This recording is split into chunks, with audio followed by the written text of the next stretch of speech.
নমস্কার, আশা করি সবাই ভালো আছেন। অনুস ব্লগ চ্যানেলে আপনাদের সবাইকে স্বাগত। এখন সন্ধে ওই 6:30টার মতো বাজে। বেরিয়েছিলাম বিকেলেই, কিন্তু এখন সন্ধে হয়ে গেছে।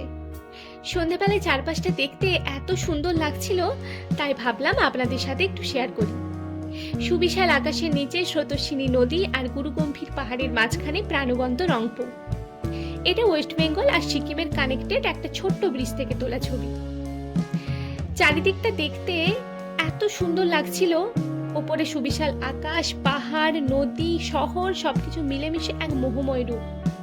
আকাশটা দেখুন, এখনো যেন নানা রং বেরঙের খেলা চলছে।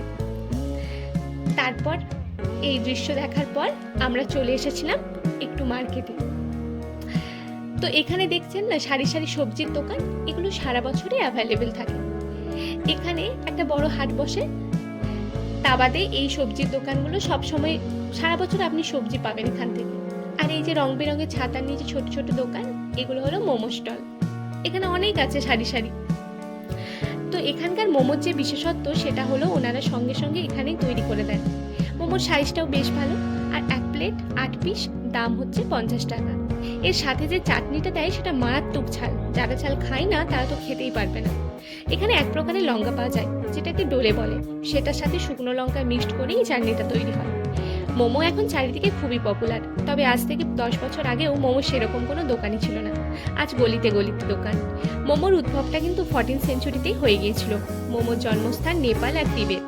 নেপালে নতুন নতুন ব্যবসায়ীরা যারা ব্যবসা বাণিজ্যের জন্য তিবেতে যেতেন, তারাই কিন্তু প্রথম এই রেসিপিটা সন্ধান পান, আর সেখান থেকেই ধীরে ধীরে তারপর ভারতে প্রবেশ করে।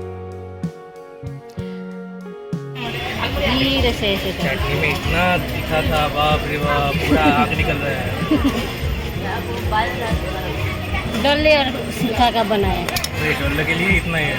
सूखा भी डाला है, डल्ले का भी डाला है। डल्ले बहुत महंगा है ना। दाल तो डोले एक दिया था, उसमें ही উনি पूरा বলছিলেন যে মোমোটা কিভাবে করেন, কত ঝাল কেন হয়, সেই সব আর কি। তো যাই হোক, ভারতে মোমোর প্রবেশ ঘটে 1960 সালে, আর প্রথমেই নর্থ ইস্টার্ন রিজিয়নে, মানে দার্জিলিং, সিকিম, লাদাখ, ধর্মশালা প্রভৃতি জায়গায়। তারপর ধীরে ধীরে চারিদিকে ছড়িয়ে পড়েছিল এই মোমো।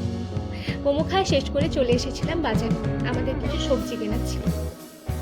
এখানে সবজি টবজি কিনে তারপর বাড়ি চলে গিয়েছিলাম। তাহলে আজ ভিডিও এই পর্যন্ত, দেখা হবে আবার। Till then, be happy.